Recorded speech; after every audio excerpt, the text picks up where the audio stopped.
इन आंखों में अब भी उम्मीद बची हुई है, उम्मीद अपनी बेटी स्वाति के वापस आने की।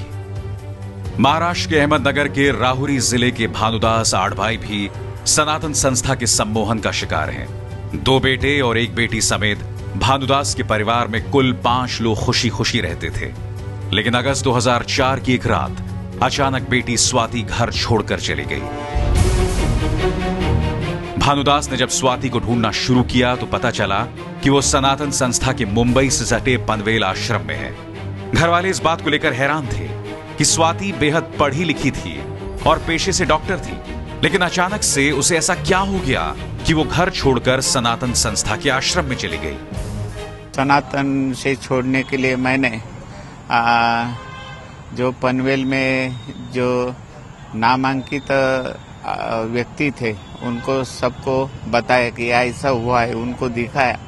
उन्होंने भी कुछ तो गड़बड़ है, ये सनातन के आश्रम में आकर भी उन्होंने देखा इसमें कुछ गड़बड़ है, इसके वास्ते वो तो घर आना नहीं चाहती थी। भानुदास का आरोप है कि सनातन संस्था ने स्वाति पर सम्मोहन का इस्तेमाल किया और सम्मोहन के जरिए उनकी बेटी को बहका दिया। भानुदास का आरोप है कि सनातन संस्था के साधकों को सम्मोहन विद्या के जरिए वहां बंधक बनाकर रखा जाता है। परिवार ने स्वाति को आश्रम से वापस लाने की कई कोशिशें की, लेकिन सारी कोशिशें नाकाम साबित हुईं।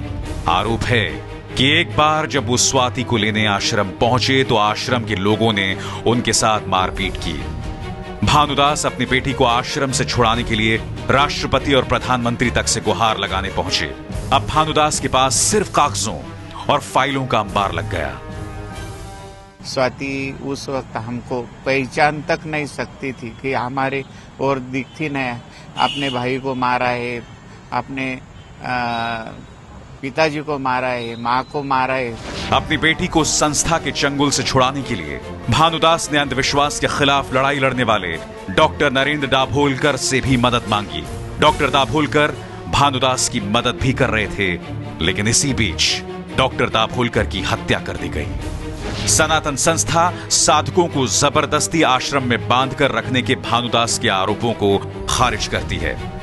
60 साल की उम्र को पार कर चुके भानुदास और उनकी पत्नी ने अभी भी बेटी के वापस लौटने की उम्मीद छोड़ी नहीं है।